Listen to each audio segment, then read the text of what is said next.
My friends, hello and welcome to another episode of SpeedLore. Tonight, my friends, we are going to watch, discuss, and commentate a brand new world record which was achieved in Perfect Dark in recent times. Indeed, the single segment Perfect Agent speedrun is a notoriously difficult speedrun. We can see here that Perfect Ace now holds the record at 51:54, beating the time set by Lake Demon in 2021 of 52:47. Ace's 51:54 is a remarkable record, and as such I figured, why not sit down and watch that run tonight, share my thoughts and commentary, and see this remarkable instance of Perfect Dark speedrunning history. So, I hope you'll join me in this adventure, and as we go to watch a truly amazing speedrun. And of course, since we're watching one run tonight, the way we're going to do it is, we have 7 dedication runs, 51-minute speedrun. We'll do about 7 minutes each, dedicated to each individual, each SpeedLore champion. Indeed, Flicker Form, and indeed, E Street, who is here. It is remarkable that you are here, and right off the bat, you know what, let's dedicate the first 7 minutes of this speed run to the SpeedLore champion who's here, E Street. Yes, get settled in, get a nice beverage, and let's turn on this Perfect Ace, Perfect Agent in 51:54 world record speedrun. Of course, you kind of set up your file, you come in and you're really sort of christened by fire on defection. You have to jump through the wall and bait the programmer into coming over and programming an objective for you, which is a very interesting and intense thing to do. And it's a much different strategy than you see on single level speedrunning because you're usually pause buffering, all this kind of stuff, but in real-time attack, pause buffering is not going to save you any real time, and hence you must find things to do while you're waiting for the programmer to attend your location.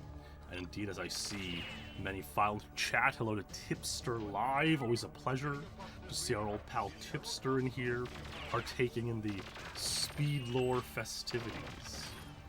And now Ace actually made a really nice post sharing all of his thoughts on each of these runs. And I'll pull that up here while, we view this remarkable record underway. And we see he's, the world record on the stage is about 110, 112. And so he's already at 122. He's already well over the world record. And obviously that's going to be the case in most of real-time attack speedrunning. You're generally not going to get the single level world record, but he got a good time in there, around 130, which is actually pretty decent, all things considered. That's actually a pretty solid time. And now investigation is another level in which, some levels you can kind of do close to the world record strategy. Obviously in this one, the world record strategy often involves speeding up the bot and skipping the lasers, and so you're not going to do any of that here. He said that he got defection 130 and his best is 125, which is pretty solid, and you just want to get it underway. You just want to get the run going, flowing, and move on. Getting a decent time within 5-10 seconds of your typical. That's exactly what you want to do on defection. Now investigation is going to come down here, go to the labs, and he needs to acquire the experiments on the stage, and so he's going to move through here and get the scientists to go and do that. I always love this level because it reminds me of one of the most insane gold rushes in recent memory, when we figure out how to speed up the bots and whatnot by pausing as they accelerate. And obviously in a real-time attack that would save time, possibly, but certainly far from worth it, especially if you played Perfect Dark, Perfect Agent, you know how difficult it is to just survive, and so it is almost more of a survival game than a speed game, or at least it certainly has a lot of heavy survival elements, especially in the later stages. I mean, this is one that is quite difficult to survive. Any of these moments, you can just get drilled by the guards. That's sort of the official nomenclature now. And he is actually trying to boost the, that one he got a solid boost off, because you can move the, like, it's sort of a free try to boost the bot there, the cleaning bot, because you have to move the camps by 4 anyways. Just gonna pass away these 2 guys, uplink here. Good idea throwing that, dragon. That's always a positive. You want to make sure that if any guards come in, that the proximity explosion will go off. He was not harassed by any guards there, and so life is good and going along swimmingly.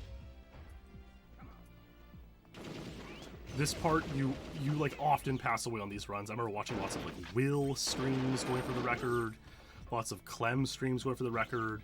You know, going in here with these guards, with the K7 Avenger, really fast fire weapon, like you can see there. Taking some damage. There's some drones here.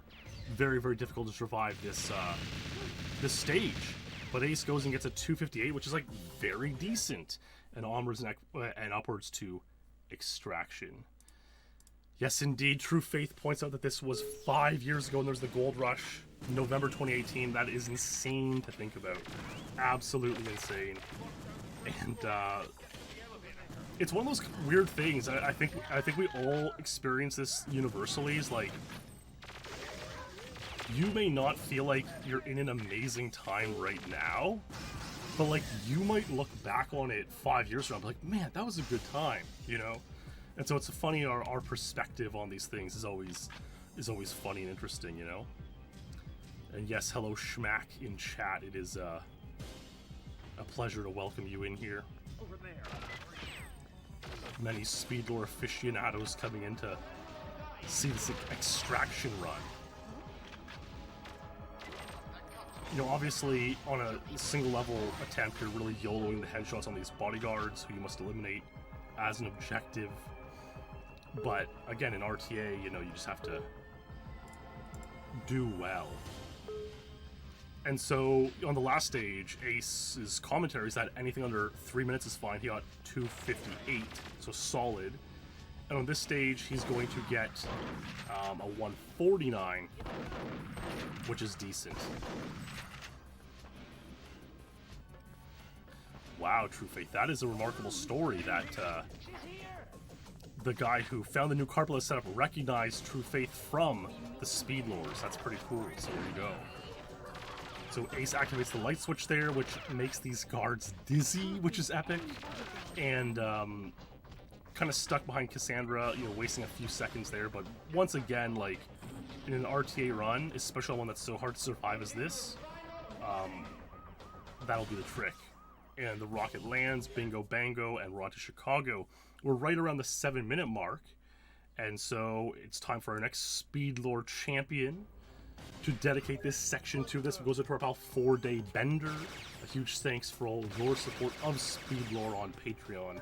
4-Day, and let's watch this insane Villa run.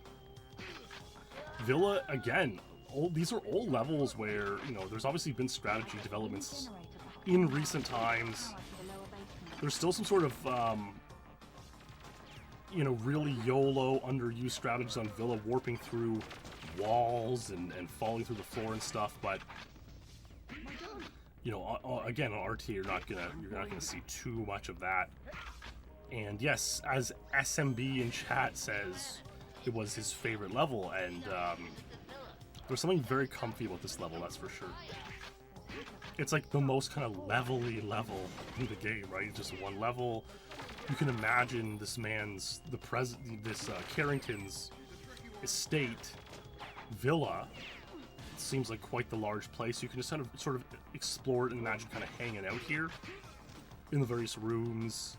Imagine, you know, the lifestyle of someone so wealthy. And it is a comfy level to hang out and explore.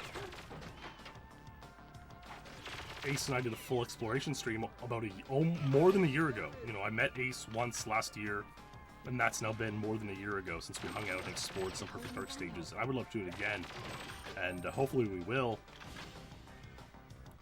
You know, I actually got an Xbox now, so we can explore the higher res, the redone versions of these levels, and that'd be like a really fun, like 20-hour stream to do, so maybe we'll get to that someday. There we go, so Villa, and on Villa, he got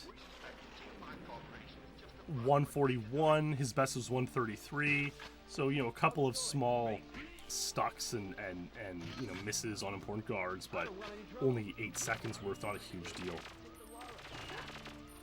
Chicago, obviously the subtext of Chicago is stealth, and in a single level attempt you can kind of just YOLO it till it works, but like you kind of do have to be stealthy, you know.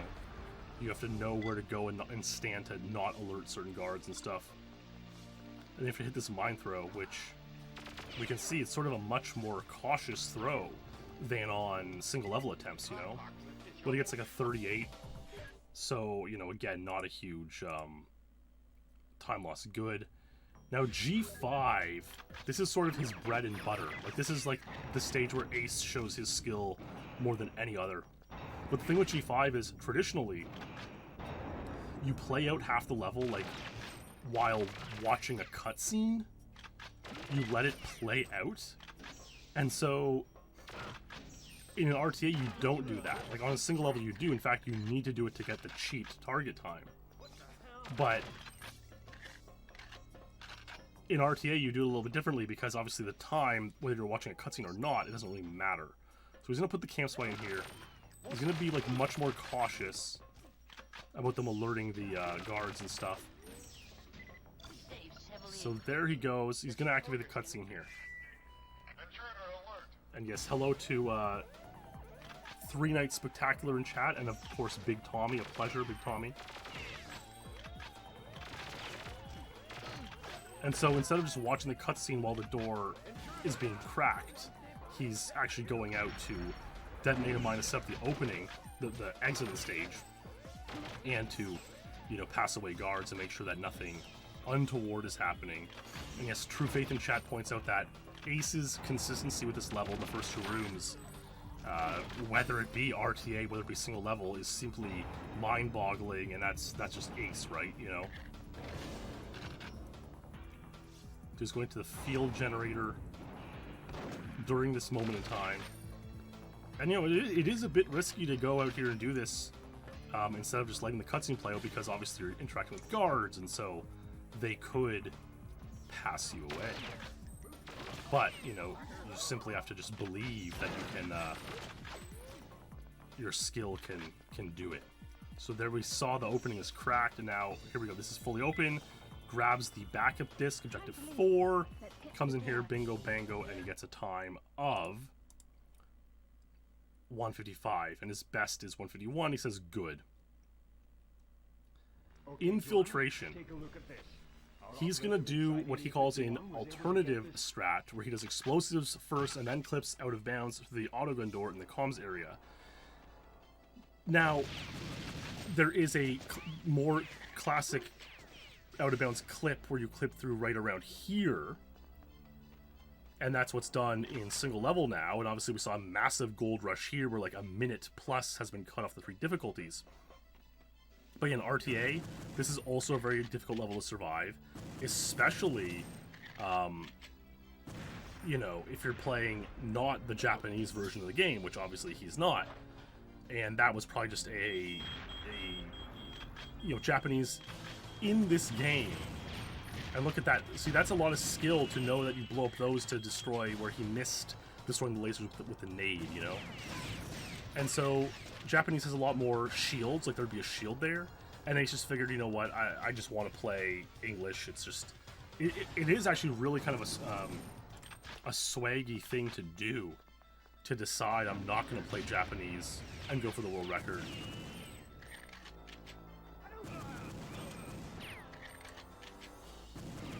But again, this is a game where, you know, you need to really hone in on the guards, very strategically thought. I mean, in GoldenEye, Double Agent, you know, it is obviously very difficult as well. It would be more difficult in the non-Japanese version too. I would love to see sort of some attempts of that, because stuff like Caverns and Aztec becomes like, well, no worse auto aim as well. Like Caverns, Aztec, Control becomes so much harder. So let's see. Let's see what Ace does here. So you can actually go in the back end here, and Ace is gonna clip through this area.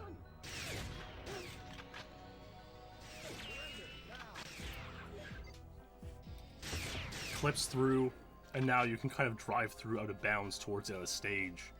And obviously this saves time in single level attempts, and it probably saves time here as well.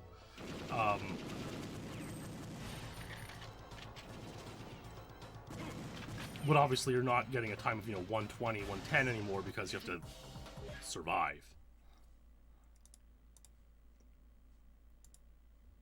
And we're at 14-minute mark here, so time for our next SpeedLore dedication to our SpeedLore champion, FC Bojangles.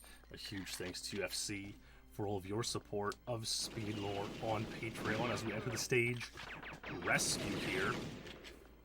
Once again, Rescue is going to be a stage where you're not really going to get close to anything, you know, single level a bull. He's going to get a 328 here. He alerted too many Dragon Guards, what he says. They came back to bite him later in the level. And so he actually lost 20 seconds over his best on this stage. So this actually could make for some quite compelling watching here. You know, there's a lot of Dragon Guards, and it's like just a little bit of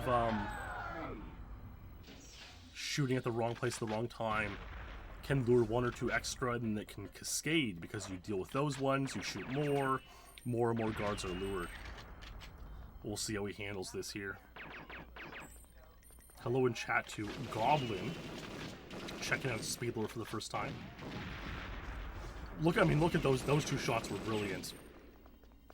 Now, oftentimes you would lure a guard to open a door where there's an objective to, like, deactivate a computer. But he's not going to be able to do that here because, well, it's a very difficult and inconsistent strategy. So let's see what he pulls off here.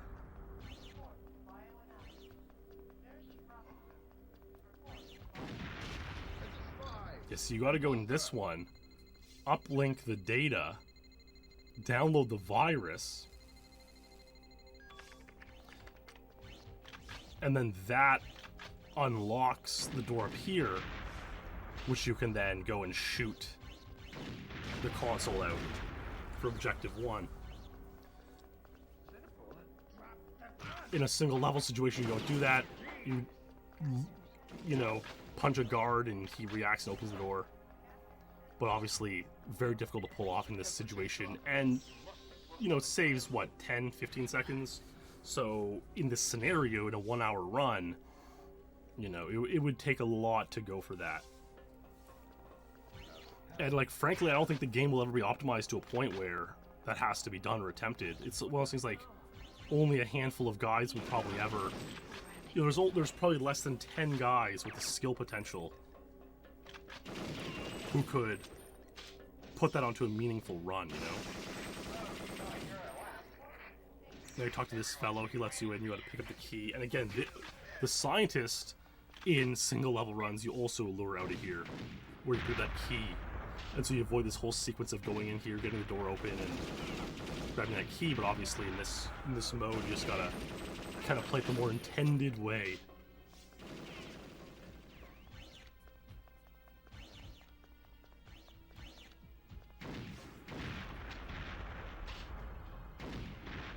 Yes, Tommy calls this a heart attack run, and it is. I mean, any of these guards can just, like, that's the thing with Perfect Dark, is like, there's literally any moment you're at risk of passing away. And I think the closest he comes to passing away is on Airbase, so we'll keep that in mind. So rescue, chaotic ending, yep. Escape, so he gets a really good escape run. He's gonna get within about 5 seconds of his best. And even like he gets a 341 here, and like that used to be like a top 20 time on the stage like in 2013. Like honestly. So you know, rescued Elvis, you chuck him in there for retrieval later. Wow, the record's 304 now by Lake Demon, 6 second on time, pretty insane. 340, and still a top 60 time on the stage. Pretty impressive, so that's what he'll get.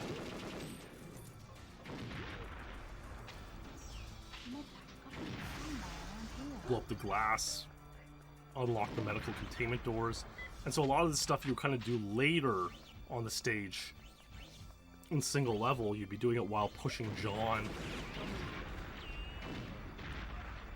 I mean, the John pushing here is probably one of the more ridiculous strategies. Like, it wasn't done for like 10 years, and then all of a sudden we just decided to do it. But yeah, we're gonna see here that he just pulls him back. Oh yeah, Ludosis asks, do PD runs have more instances where one can easily die than GoldenEye runs? And the answer is like 10 times more. It's really insane. And Vsel asks if Lake Demon plays GoldenEye. He does not really. He doesn't really have times of consequence. Like, he might not even have a times page, which is pretty insane.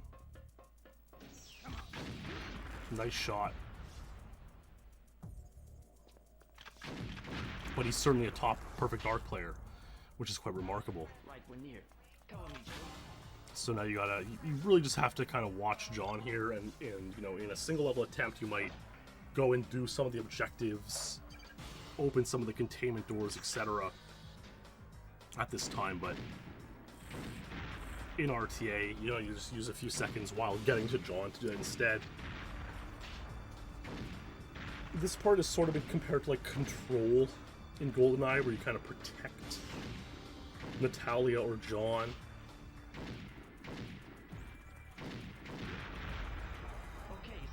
Stand back. Oh, and yeah, as soon as he says stand back, it becomes breakable, and so you go and open the cutscene. Chuck a mine up. And here we're gonna cut the scene, then you gotta just finesse the ending. This is one of the things where when you're playing through for the first time, like learning the speedrun, you always get John to like,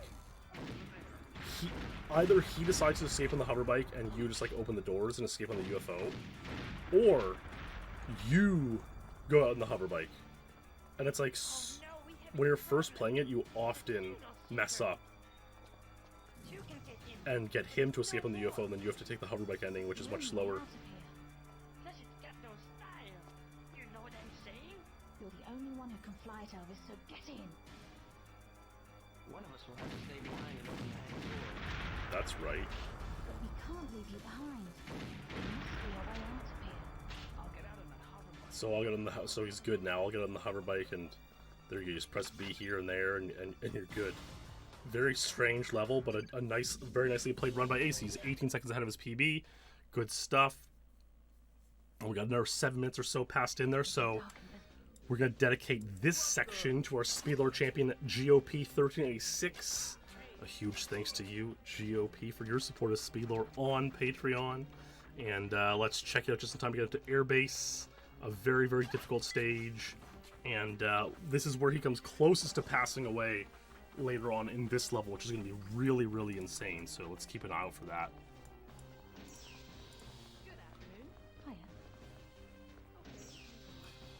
This is his best airbase on an RTA attempt.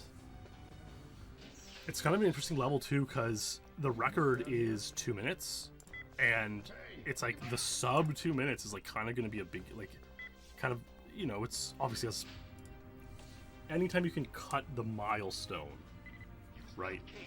And Airbase actually has a lot of like underappreciated, underused strategies that could come into like play at some point. Like clipping through walls, or like just alternative endings and stuff, clipping through the lasers, but like no one's like pulled them off yet. And so Lake Demon has record at 2 minutes, and you just wonder if someday the 159 will happen. Or there's a very real possibility that, like, the game as a whole is, I don't want to say dying, but certainly slowing down, as is natural for older games. Like, there was only like 4 times worth points posted in September, and so that really shows how the game is like slowing down. Like, people aren't playing as much. Gotta shoot that mine while these guards are blasting you, which is like so scary. Then you have to like manually like crouch through there. It's a really awkward movement, and like that also affects like the pace of these runs. And here, watch carefully here, it's pretty insane. He gets drilled down almost like 1 or 2 more hits, and he would have passed away, which is so frightening. And that's like, okay, the elevator goes down to the bottom floor, you have to close it, and then go up here. And there are different ways to like end the stage. You could go down with the first one, then up some stairs, but this is like a very direct ending, so that's good. And now you're in the middle floor, and now this makes for an interesting Air Force One, because in a single level format, you start in the basement. That can be manipulated based on where you like end the previous level. There's sort of continuity between stages in this game. So instead, you have to like actually go down here to go and you know, pick up the key card and drop the hover bike and stuff. Now, you don't actually have to drop the hover bike, but I expect you will, because it'll make things faster on the next stage. Oh, look, oh my god, that is so troll. He needed that key card, and like the guard just like wouldn't give it to him. Wow, so he's not gonna drop the hover bike, or is he? Okay, he is. He is gonna drop the hover bike. He called the lift, goes back in. That was actually really, really funny how that guard did not drop it. Ace describes this as lost about 5 seconds from random small scams. For some reason, the keycard guard was roaming in circles after I disarmed him. Never seen that before. You can't make accusations like that without evidence. I assume that you have some. This is a recording of a meeting between friends. And so he's not conspirators. speech skipping here because there's no need. I'm in your hands. What do we do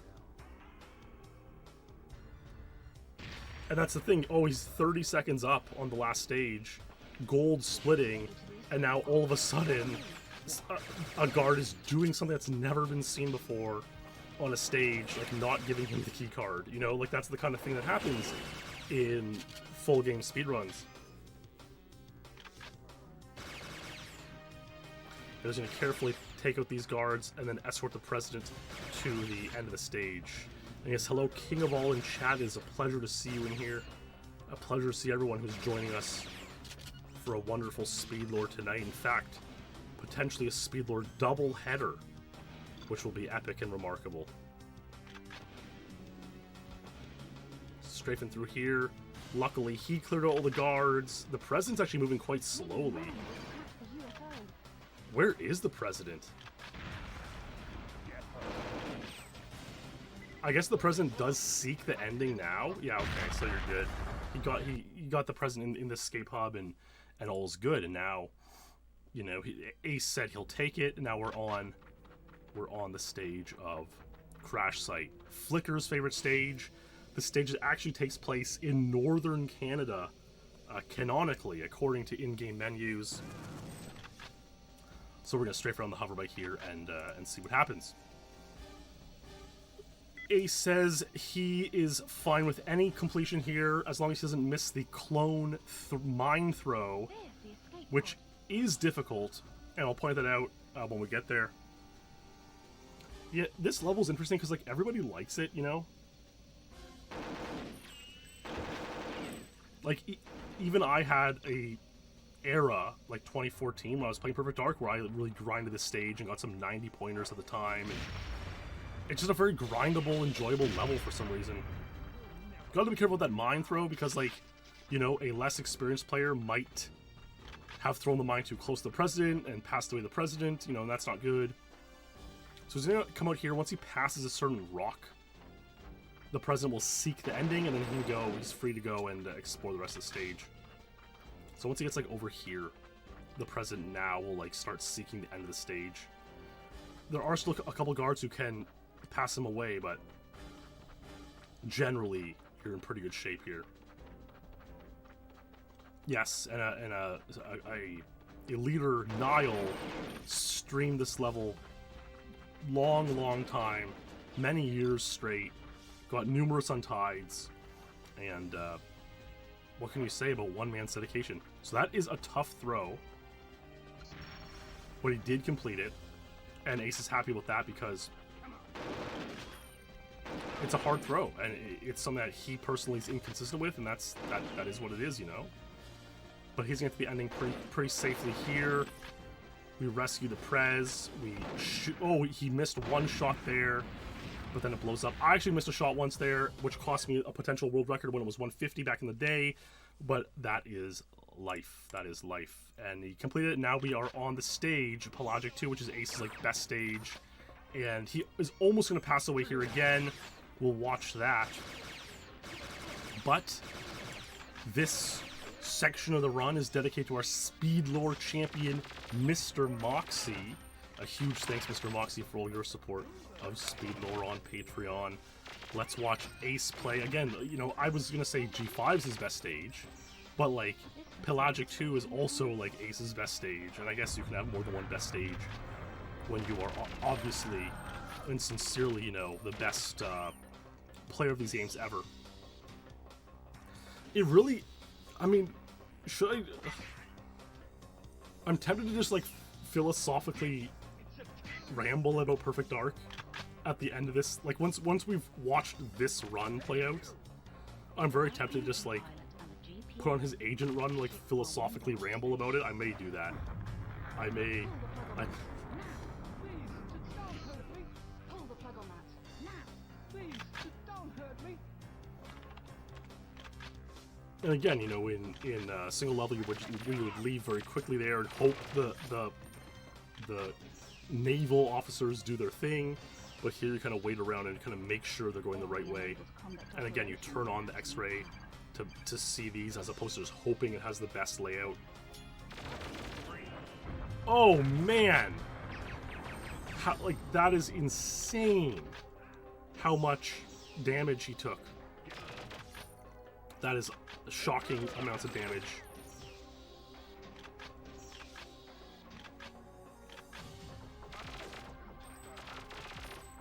And so now he's going to have to play this quite carefully. We can see him, like, even crouching. He crouched to half crouch speed there, half crouch height. You would normally bust in here and open the door and get Elvis, but, like, he passed away numerous guards to make sure. I mean, because literally one or two quick shots and he's toast, you know? But he's been pretty stealthy here. And so probably knows he's in okay shape.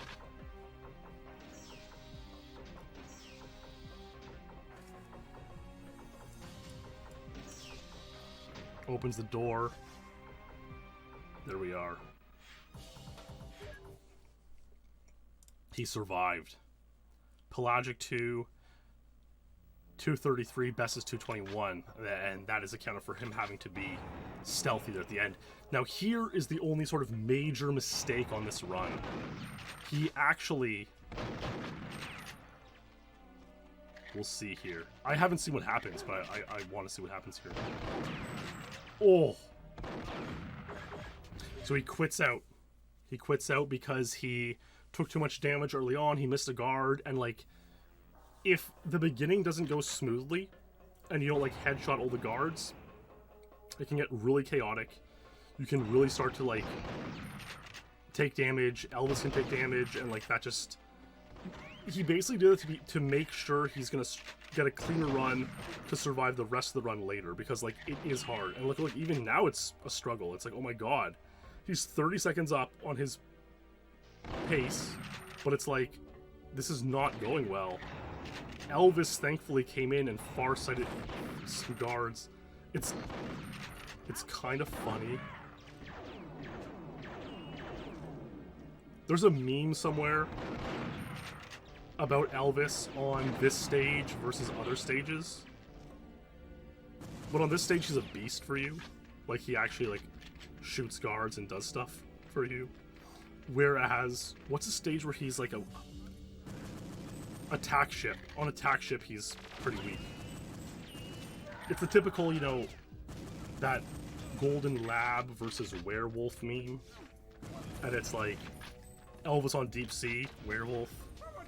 Elvis on attack ship, golden lab. Someone could, it's, you know, I love these esoteric memes. Oh my god, look at that damage. That was from a baby Skedar. That is so scary. Like, imagine me on this run. I mean, of course, Ace was probably on many that didn't complete like this. But it's like you're 30 minutes in, you're on world record pace. You now have half health on Perfect Agent, and it's like, wow. Yeah, there's so many good esoteric niche memes lately. You know, there's a lot of these up-and-coming and established Twitter accounts dedicated to sort of niche N64 games.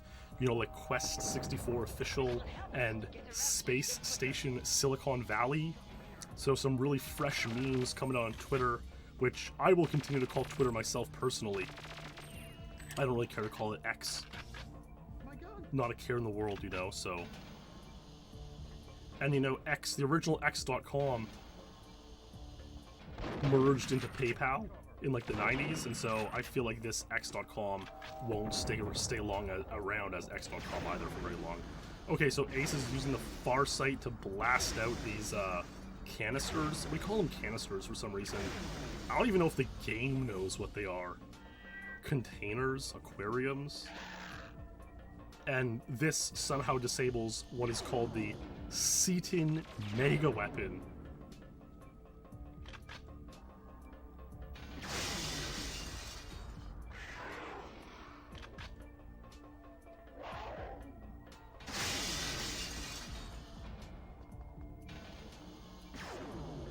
Nice shot. Nice. A lot of shots. You have to make a lot of shots here.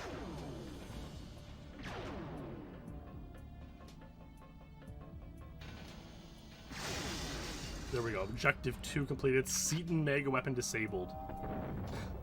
Now you warp through here. You shoot these guys. And Dr. Carroll, well, he gets the countdown going.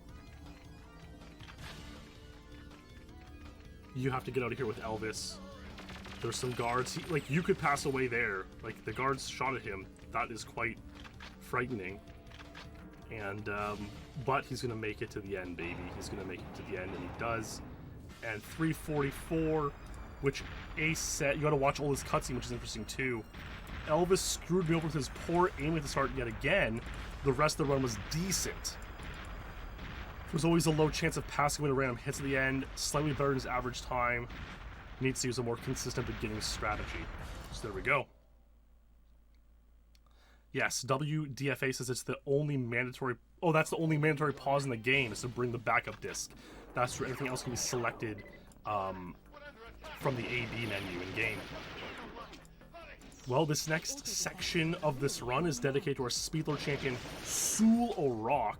So a huge thanks to our pal Soul for all your support of SpeedLore on Patreon. A big thank you, Soul. Let's enjoy this playthrough of the Carrington Institute Defense on Perfect Agent. I think there was a funny comment. I'm gonna rouse. I'm gonna read the comments afterwards. After the run plays out. Yeah, so that deep sea, it's the only mandatory pause and the only cutscene that you can't skip, which is quite interesting. Let's see what Ace says about this. Standard, one of the easier levels. That's all he says, despite having K7 guards everywhere. I mean, like, honestly, pretty much every level in Perfect Dark. Well, he's gonna go for a Devastator shot, insane. Sensitive information destroyed. Wow, remarkable. And like, you won't use the combat boost here because it like slows down time, and you obviously don't want that in RTA. This is what success Here we go. He gets this insane, the 120. He pulls over here to kind of take some time, cloak, turn on cloak. The guard still shoots him and does quite a bit of damage, even though he's cloaked. I mean, it's always kind of unsettles me because you feel like your cloaking timer is going to run out, and you're like, oh my god, what's going to happen? Get her.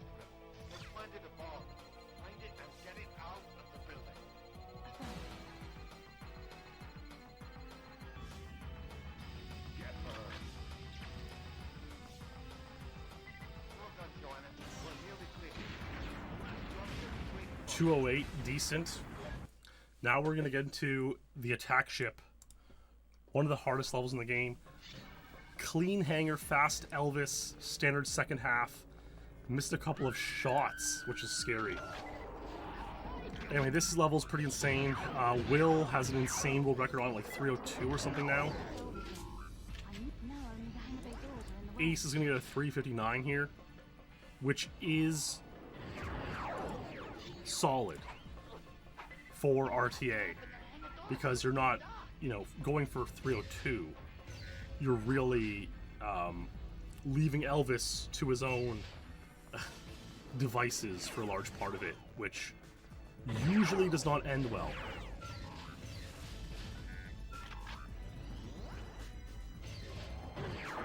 See, look, like, man, he could have shot Elvis there, which would have been pretty upsetting. You have to, like, shoot out 6 of these guys, I think. And, like, they spawn back in sort of, like, depending on how fast they passed away last time. And obviously you're not going to optimize that in an RTA attempt. So you really have to just sort of do your best until Elvis says, let's go upstairs. You can even take out 1 or 2 others after that, just to really kind of be cautious, which is exactly what he's going to do.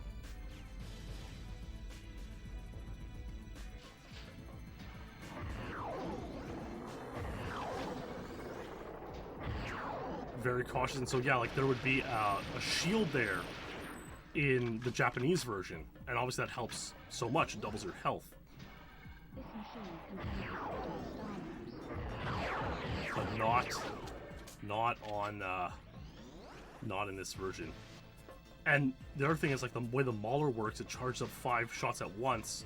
But, like, sometimes, like, kind of mischarges, and if, like, you miss a shot, you have to kind of wait for it to charge back up for a moment. And it's like a lot can go wrong with the Mauler on this stage, and it sounds like we're going to see a couple of missed shots.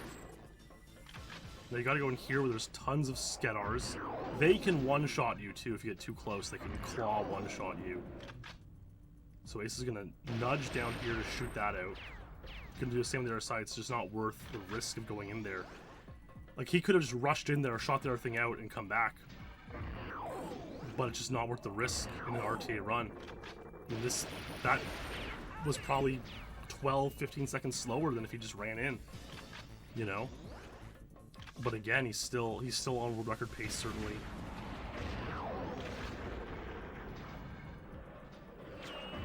Oh man, the whole run could have ended there.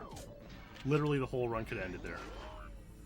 And now any of these guards can pass away Elvis, which often does happen. In fact, he's gonna get out here.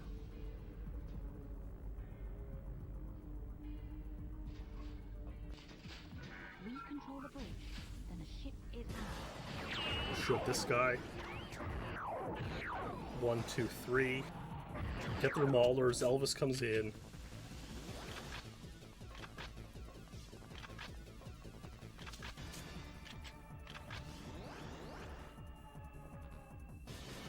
The insane 336 Elvis.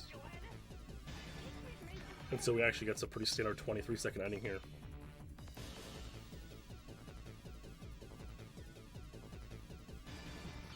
Nice shot. 1, 2, 3. 2, 3. There it is. And there gets it. Now we're into Skar Ruins and the bonus stages. This one's a very difficult level too, and as we play with the last few stages here, the final section of this SpeedLore run, review, reaction, will be dedicated to our SpeedLore champion, Sammy Limex. A huge thanks to you, Sammy, for all of your support of SpeedLore on Patreon. Let's enjoy Ace take this home with Skar Ruins. And yeah, the setup of the pillars is always different. Or there's like 6 choose 3, which is like what, 24 possibilities, 12 combinations. And so, oh, nice jump. I mean, that's something that can be scary because you can mess that up. It's actually like way safer to go for the jump than like go through the rest of the level like as intended. But it's still scary because sometimes it can just kind of not work. 5 choose 3, so it's like 15 combinations. But obviously in RTA, you are you just have to go with the flow rather than getting the best one out of 10 or 15 or 12 or I don't know what 5. I can't look up 5 choose 3 right now. But yeah, pumping in through here, and they have to pass away the Skar King, and now he's already low health. There's still more Skars to combat,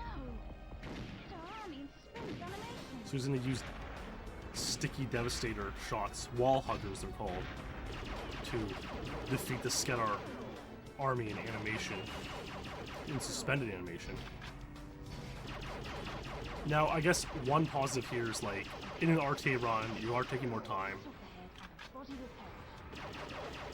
You are more likely to have, like, good ammo. Whereas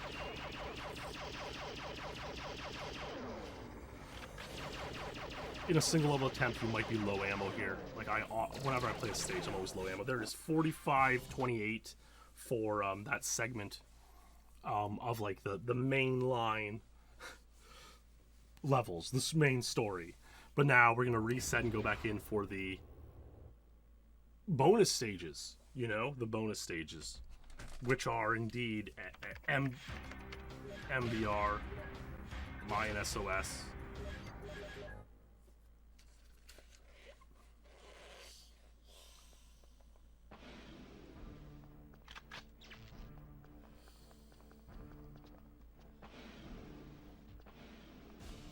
gonna plant this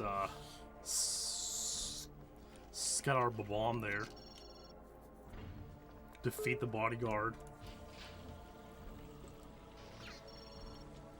And you know, it's interesting because obviously at this point in time, you know, he took 5 minutes on his splits here last time, and like this is like a 1.5 minute level. Once again, though, we're likely to, well, that's exactly a PogChomp. The splits went fast because he actually passed away on an attack ship on the previous run of these splits, so you have to play it twice. And now, on this level in the world record, you know, single level run, you blow up a wall and get Cassandra to go up a ladder onto the roof from in that room. But in this mode, you're just gonna patiently push her up the stairs, which is the way that this level used to be played back in, you know, the mid 2000s.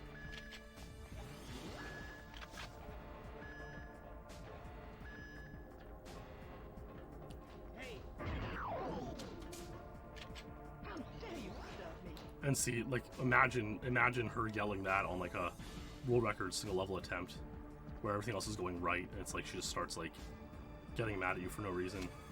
It was pretty annoying to play, to say the least. There we go, she's up. Nice run, he's 4 minutes up now. No, Mayan SOS is like the hardest level in the game. It's like harder than anything in GoldenEye, I would say. Perfect Agent. What the hell?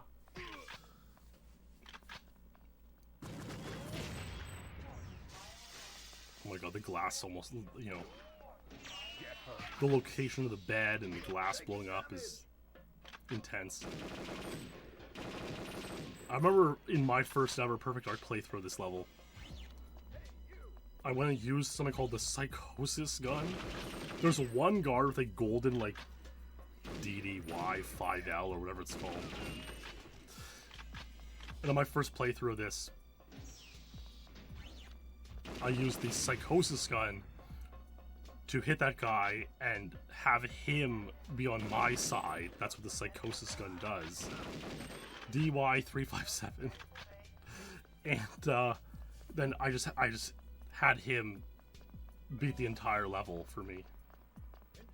Yeah, okay, yes, DY357LX. That's what it was. And it was like an 11-minute time.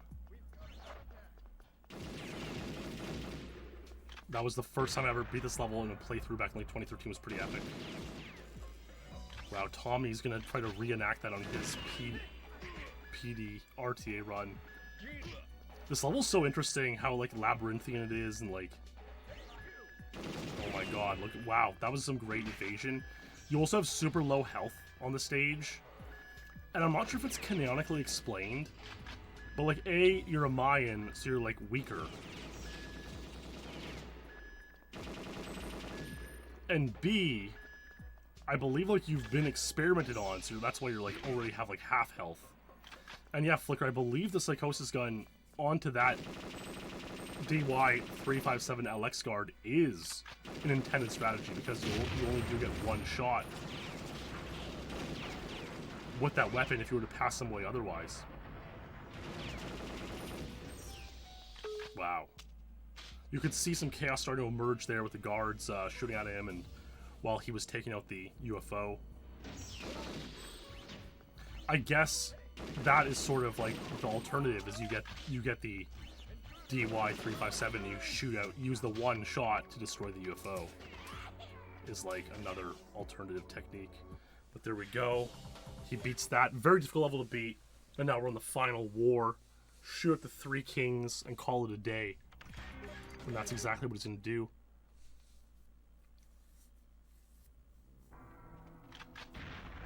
Ace mentions in his comments that your pace on Mine SOS is constricted by the 2 lifts, which don't vary too much. And so, like, as long as you survive, you kind of get the same time every time.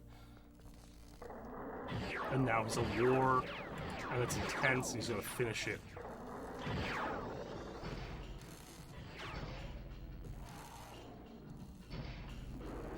Oh man, that could have been a situation. Oh man. Oh man, okay. Kind of missed the first king there, but...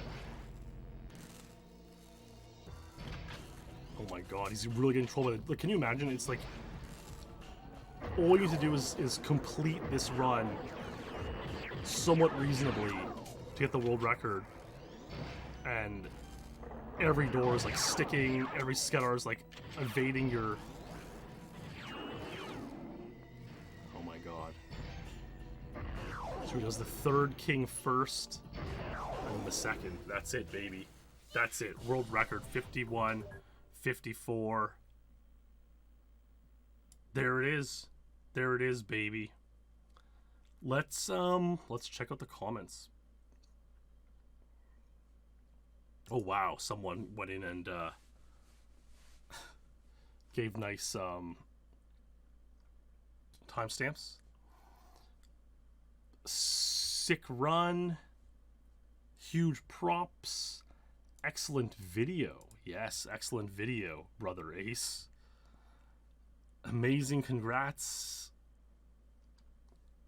Excellent. That's why he's the GOAT, legend. Great time, Ace. Hate the glitch in defection. I consider it cheating. That's always kind of funny. I'll just click randomly and let it kind of play for a bit here. But, you know, one kind of topic of conversation is, like, what would be a 100% run? Because in Perfect Dark, there's not only cheats like in GoldenEye and cheat times, there's also the firing range where you get like bronze, silver, and gold medals for each weapon in the game, which you have to like acquire in-game first. So it would acquire you to get weapons that you would normally not get, like the Psychosis gun and you know, some other less traveled weapons. And then go to the firing range and get all 3 medals on those. You would also play the duel, which unlocks through firing range achievements. And then not only is there that, but there's also like the combat simulator achievements. And some of them are like run 5,000 miles. And so people will just like leave their controller on cruise control and run in circles all night long to like achieve that one. And so it's like, could you really call it a 100% run if you didn't get the combat simulator achievements? And that's sort of like a topic of discussion, you know, like what would a 100% run be? And so I think one measure is doing the firing range, all medals, and duel on top of this. But that's, you know, it's kind of like, is that 100%? Is it not? And, you know, what does it matter, etc. And so these are interesting discussions.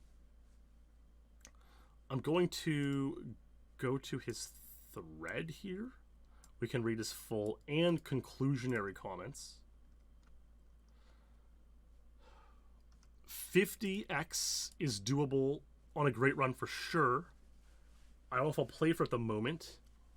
50 is more about getting good times across the board, while 51 is about having no major time losses. I might play this more in the future since it's a fun category. I'm reminded of how rewarding it feels to find consistent setups, backup strats, etc., and react swiftly to all sorts of unusual scenarios you hardly ever see in ILs. And that's true, we saw a number of those tonight. All that comes from having good knowledge of the game and a lot of experience. More so here than with GoldenEye, I agree. Streaming attempts makes it all the more exciting. August 24th. Yeah, I mean, insane, great run. Very epic stuff by Ace. Does he have an agent run submitted? Oh my god, he does. Oh yeah, here it is. Video not available from 2013. Crazy. We'll put on Boss's run here, just for you know, some. I was gonna say, like, to sort of conclude the Perfect Agent world record and Perfect Dark speedrunning as a whole, it's sort of like Ace says, like 50's possible in that run, but will it ever be done? And, you know, Perfect Dark is sort of a really good example of a game like this, because the only game that, like, for sure is, like, going to be played forever now is, like, Super Mario 64. Like, we can kind of see that. Like, that is the truth. The game has become Lindy. It's, like, established itself as always going to be a speed game. Every other speed game will probably, like, slowly fade and wane from relevance. You know? And, like, that's, like, think about, there's, like, 300 N64 games, which is actually a kind of a small library on many consoles nowadays, and just all throughout time. And so you think about how many games, like, there's probably 200, 250, which have almost no relevance whatsoever, you know? And, like, are not continued to be played in almost any realm of the imagination. And it's like, those games will never be optimized. Especially not on a 100% or full game hardest difficulty mode, you know? Whereas games like Perfect Dark, GoldenEye, you know, Banjo-Kazooie's, that kind of stuff, they're in sort of that upper tier of N64 games, and they will be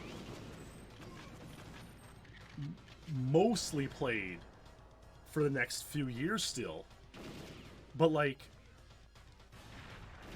for how long? Like, already Perfect Dark has gone through a couple of lulls in activity. 2013 there was no world records for almost a full year. We're in another lull now.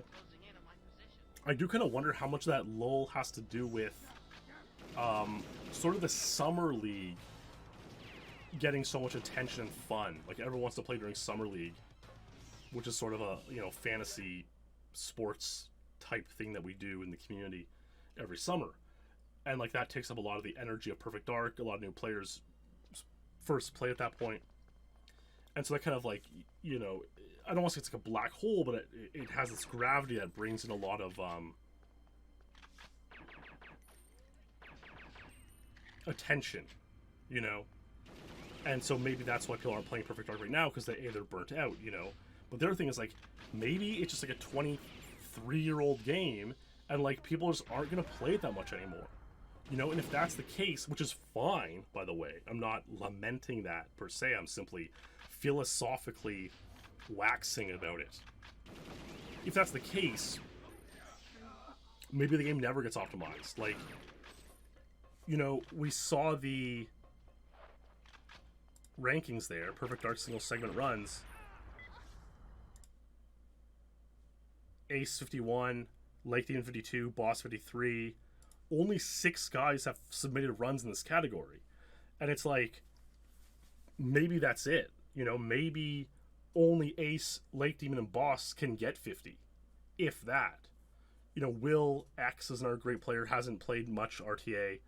But, my point being, maybe there's only 5 or 6 guys who A, could be interested enough to do it, and B, could actually do it. And it's like, so maybe the game never gets optimized. And that's Perfect Dark. Not to mention all these other games that exist. And I sort of just like, sometimes I just sit there and think about this, like, ocean of existence in gaming, in the online world, in speedrunning, all at once, and just, like, so much to take in. It's like, there's such a pool of things to do, and it might never be done. Getting good enough at every game, optimizing every game, and so on. It's like trying to read every single book or watch every single movie. This is an impossible task. And not only that, because these games now with speedrunning have like sort of a creative and competitive aspect to it, where it's like, not only do you have to just play every game, get good and optimize a speedrun of every game in every category. And it's like these fractals and folds upon folds of outlets beyond just like reading every book. And it's like, will that ever happen? And the answer is like, almost certainly not. Like, even given an infinite plane of human existence, like, that probably never happens, And so, I don't know, is it something to lament or wonder about, or is it just, what, at the end of the day, it's a video game, and ironically, as cliche as it is, the friends we met along the way are the important thing, the community and the moments and that kind of thing, occupying our time in this strange world, like, that's what mattered, and the game was just sort of the avenue that strung us through that, and the optimization, the perfection doesn't matter. Maybe that's the case. And I mean, there's so many N64 games and just other, that's obviously where I see firsthand. But I'm sure it's the same on every console of games that just are completely untapped, completely unplayed. And like, maybe that's okay,